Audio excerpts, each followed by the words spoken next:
Bonjour et bienvenue sur la mécanique universelle. Alors aujourd'hui nous sommes le dimanche 2 janvier 2022 et je continue ma lecture du livre de Will Durant, Vie et doctrine des philosophes, euh, à la partie qui traite de François Bacon. Alors pour l'instant c'est le début de la réflexion de Will Durant, et donc on ne parle pas encore de François Bacon, de Francis Bacon en fait. Je ne sais pas pourquoi c'est écrit François Bacon. Bon voilà, c'est une curiosité de ce livre. Et donc là, c'est un petit peu la jonction entre Platon, hein, qui est la première euh, partie de cet ouvrage, et François Bacon, c'est-à-dire qu'il y a un petit peu, en résumé, un peu de l'intermède entre ces deux périodes, euh, qui est très très longue en fait, hein, qui passe par Aristote et tous les philosophes intérieurs. Voilà, alors je continue ma lecture et mes commentaires hétéroclites. Voilà. Ce n'est pas que ces antithèses naturelles de la morale philosophique furent une nouveauté en Grèce. Donc, juste un petit peu avant, on s'était arrêté sur les idées que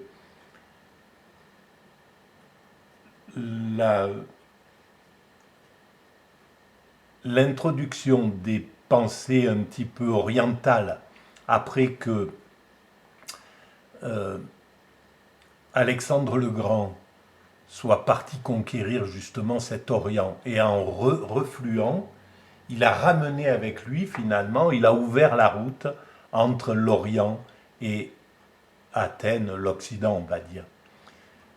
Et donc il y a eu une pénétration de la pensée, de la philosophie, de l'art de vivre oriental en Occident.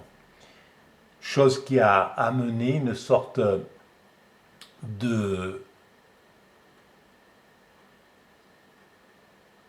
lascivité, on va dire, de quête du plaisir, euh, qui n'était peut-être pas à l'époque en Grèce euh, aussi prononcée.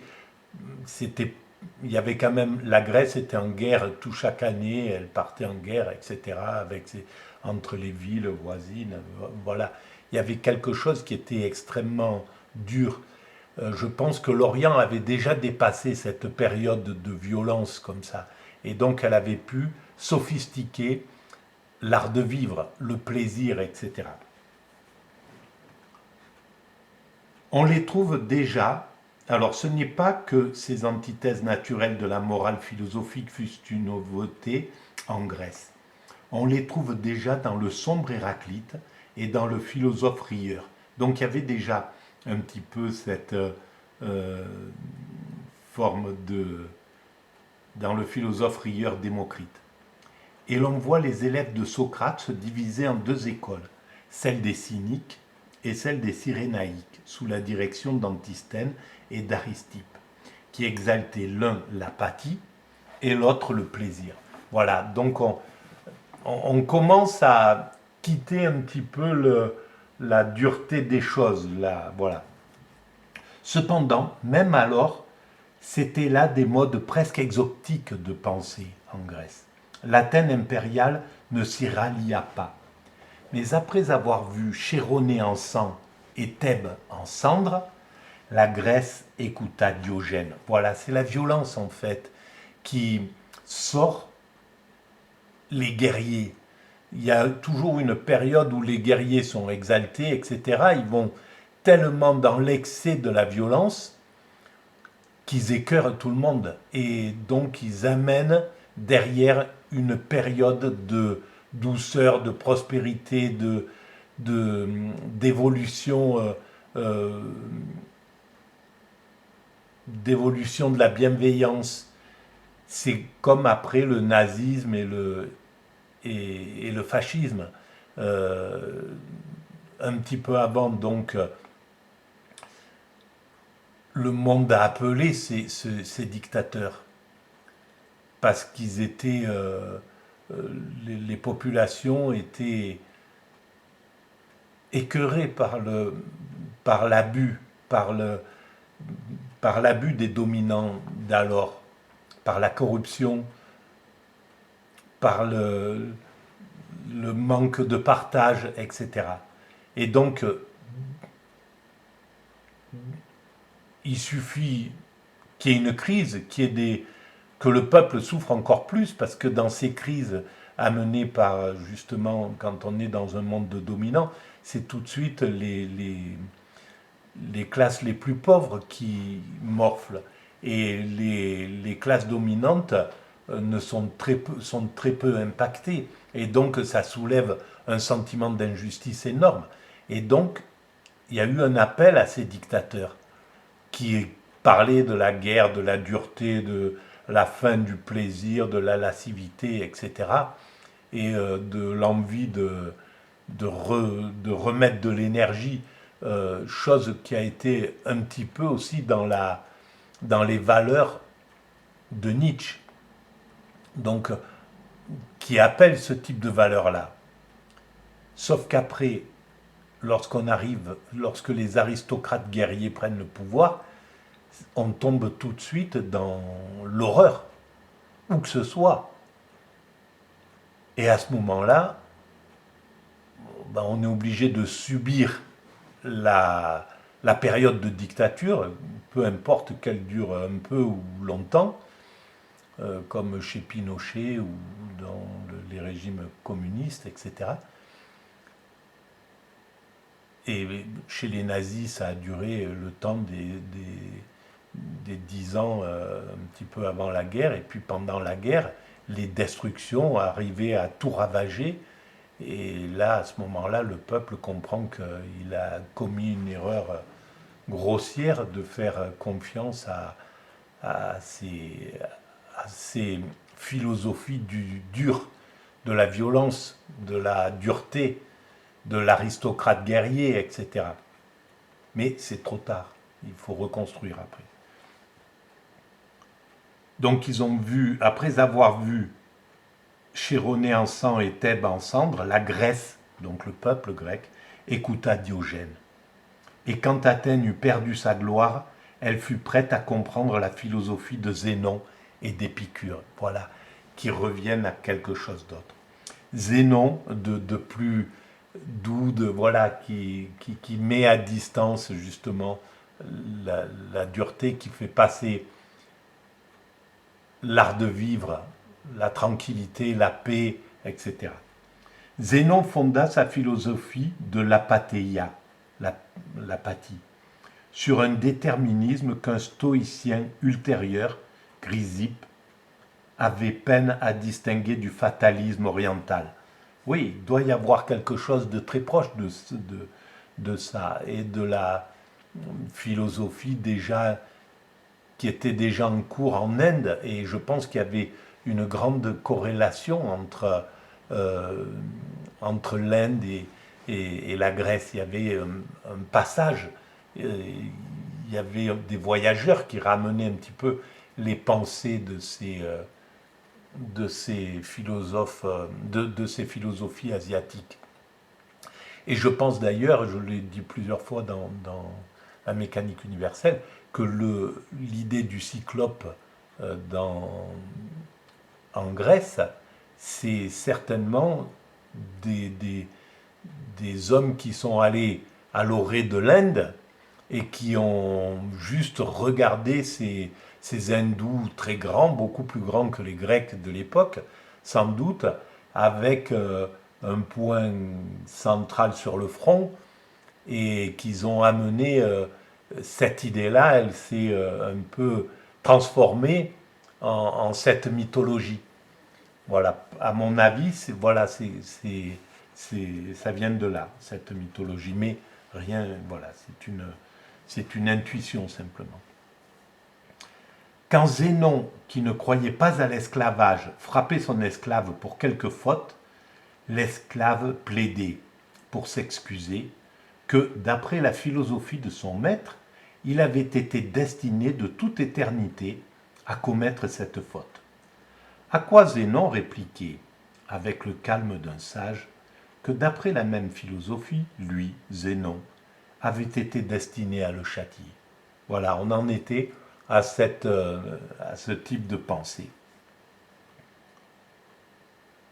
De même que Schopenhauer estimait inutile la lutte de la volonté individuelle contre la volonté universelle.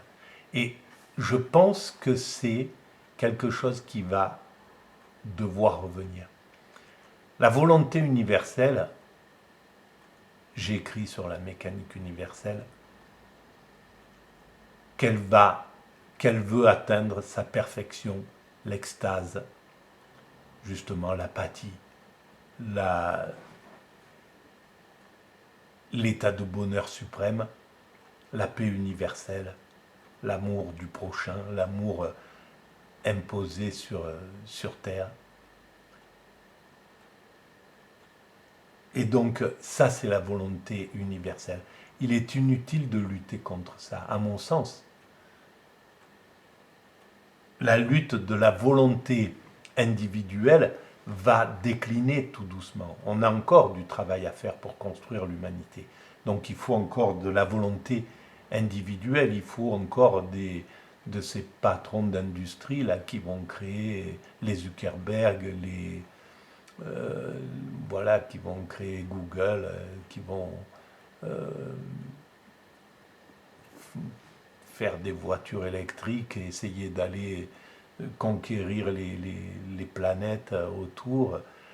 Voilà, toute cette énergie, il la faudra encore, mais elle va décliner au profit de la volonté universelle quand on aura pris conscience qu'il y a une volonté universelle et qu'on doit lui obéir en fait.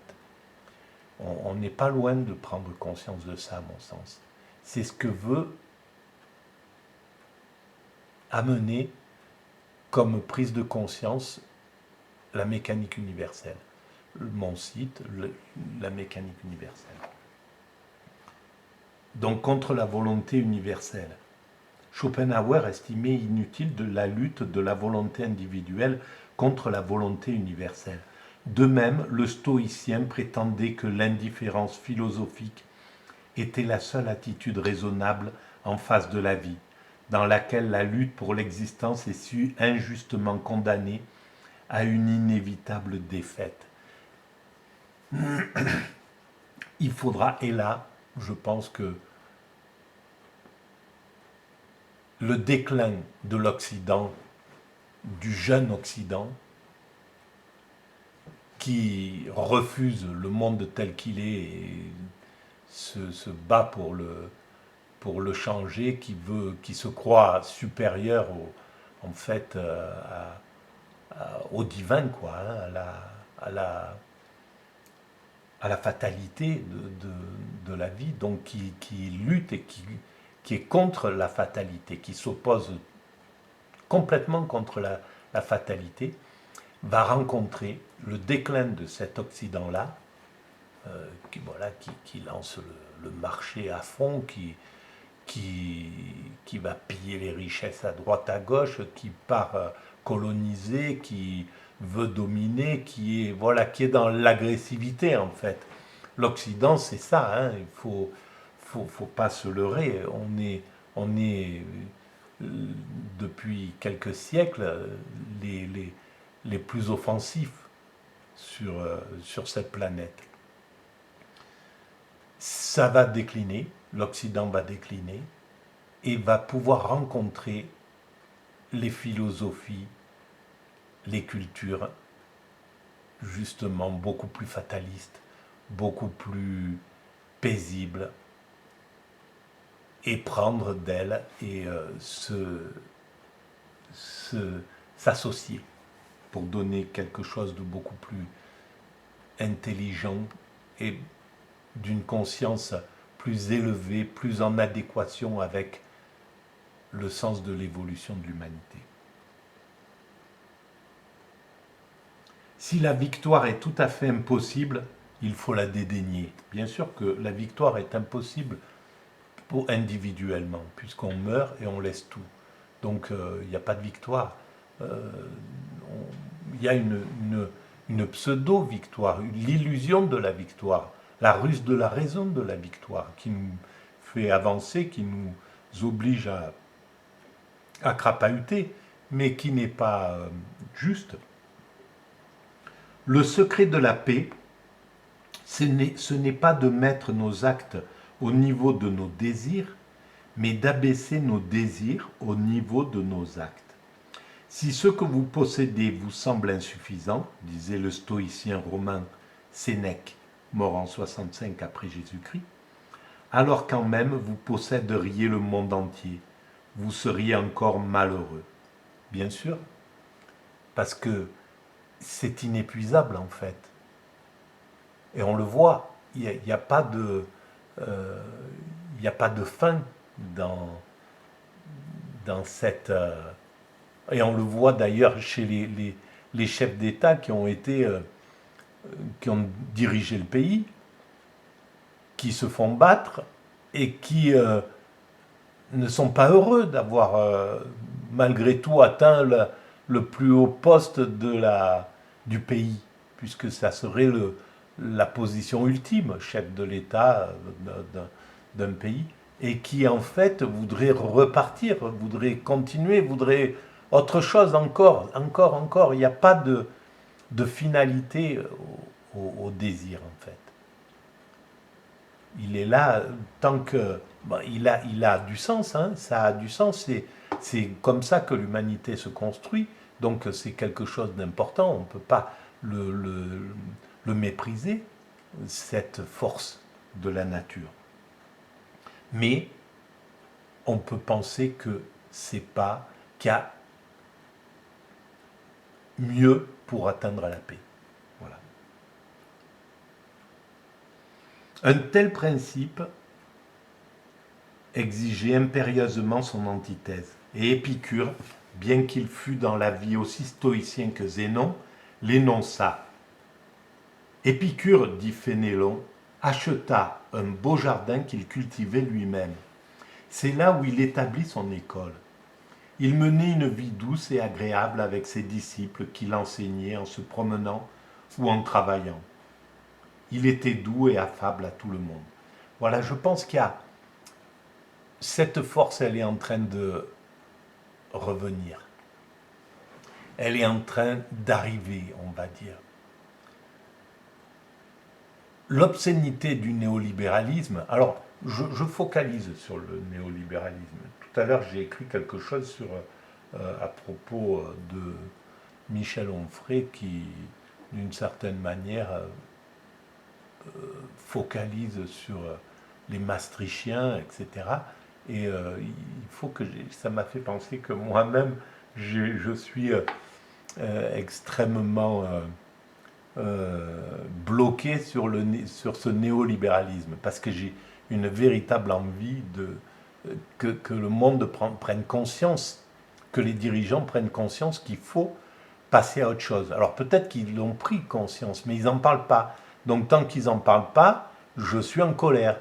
Voilà, je lutte contre. Si le jour où le chef de l'État, ou l'Europe, ou le président des États-Unis dit bon, c'est bon, on a compris, on va sortir du néolibéralisme tranquillement, on passe à autre chose. Ben, je serai calme, je serai calmé, et j'aurai plus besoin d'écrire et d'épuiser les quelques personnes qui suivent, qui lisent mes écrits sur Twitter, par exemple, et qui voient constamment cette lutte acharnée contre le néolibéralisme. Mais ce néolibéralisme, il a engendré cette nouvelle jeunesse qui ne veut plus se battre pour rien, qui a compris que c'était absurde, qu'on l'abusait, que c'était pas ça la vie, etc. Le Covid par-dessus en met une couche, et donc tout cela fait que le monde va passer d'un palier à un autre. Il va sortir, quoi qu'il arrive, du néolibéralisme pour aller vers un autre libéralisme, une autre forme de société où il y aura toujours la liberté qu'on connaît, qu'offre le libéralisme, mais il y aura l'égalité, le partage, etc. Le retour au social, à l'entraide, euh, très certainement le salaire universel, le droit à, voilà, une, une remise en une réinjection des forces et de l'argent et de l'énergie dans les soins, dans l'éducation et sur la planète tout entière. C'est quelque chose qui doit arriver, qui ne peut pas ne pas arriver. Donc c'est notre avenir, ça. On est, voilà, on y passera. Il était doux et affable à tout le monde, cet Épicure. Il croyait qu'il n'y a rien de plus noble que de s'appliquer à la philosophie. Il partait de cette conviction que l'apathie est impossible et que le plaisir, mais pas nécessairement le plaisir sensuel, est le seul but concevable et tout à fait légitime de la vie et de l'action. Voilà, et c'est ce que ce nouveau libéralisme euh, sur la mécanique universelle, il y a 20 ans que j'écrivais que le libéralisme devra passer à une sorte, un libéralisme symbiotique.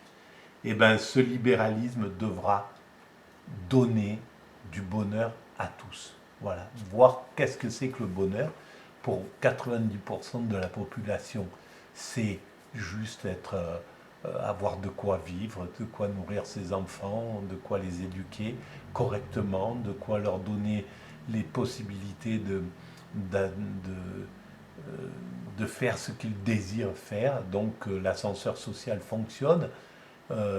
Voilà, d'avoir une bonne couverture, d'être, voilà, comme on a connu dans les 30 glorieuses, quand un fonctionnaire savait que il était protégé durant toute son existence par l'État, par le système.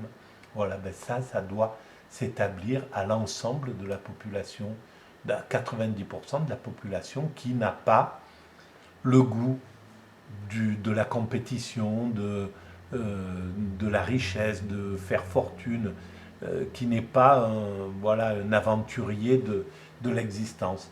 Et offrir à ces 10% d'aventuriers, de patrons d'industrie, de créatifs, voilà, de ces gens qui ont de l'ambition, qui ont beaucoup d'ambition, de leur offrir la possibilité de l'exprimer. Voilà ce que c'est qu'une société symbiotique qui voit que 90% de personnes cherchent la paix, l'amitié, pouvoir aller voir leurs amis, avoir du temps de libre, voilà, avoir un travail qui ne les abuse pas, qui les soutient, voilà, être heureux au travail, heureux dans la vie courante, avoir du temps libre, euh, être soutenu pour ses enfants, etc.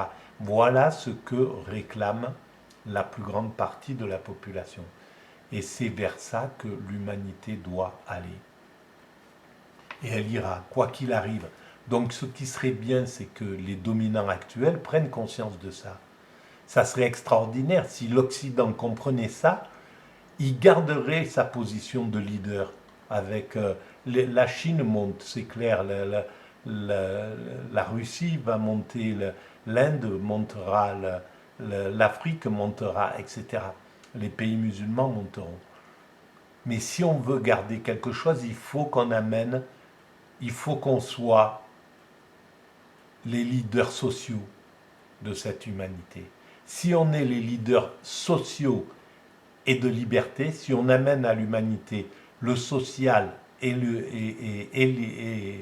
la liberté, on sera totalement viable.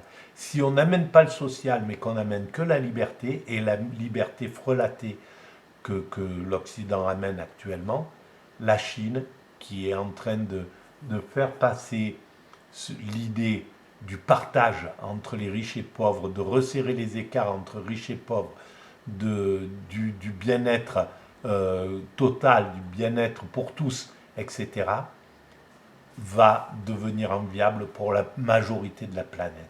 Et donc elle prendra le pouvoir clairement et l'Occident sera à la traîne et il devra supporter ces révolutions, supporter ces multiples révoltes qu'il y aura, être dans le chaos, avoir ces grands moments de comme maintenant où le racisme remonte, les plus violents tribuns ont le pouvoir, où les médias continuent à supporter ce genre de, de désunion nationale. Et on continuera à vivre quelque chose comme ça. Et ce qu'on vivra dans chaque pays de l'Union européenne, ça se verra au niveau total de l'Union européenne. Il n'y a aucune raison qu'il y ait une harmonie à ce moment-là, si tous les pays sont dans la désharmonie. C'est pas possible. Donc, ça, c'est clair que ça nous entraîne directement dans le déclin. On s'en rend pas compte, mais à l'échelle de quelques décennies, ça va être extrêmement marquant. Et c'est pas notre grande créativité qui nous permettra de tenir, de tenir la comparaison avec des pays comme la Chine, qui sont, même s'ils sont des dictatures de velours, plus ou moins, des dictatures qui le montrent moins maintenant, mais elles donnent toute. Il y aura autant de créativité chez eux, il y aura autant de génies qui vont apparaître, etc. Donc on n'aura plus rien à offrir de vraiment nouveau à l'humanité, à part l'image de la désunion, du chaos, de la régression. Et ce pays, voilà, les artistes ne viendront pas. Pourquoi ils viendraient à Paris, les artistes, comme ils venaient au XIXe siècle, si on est devenu un pays raciste, qui se ferme, qui est inégalitaire au possible, qui maintient de la violence, qui a plus de ou qui frôle avec le fascisme. Il n'y a aucune raison qu'on soit enviable.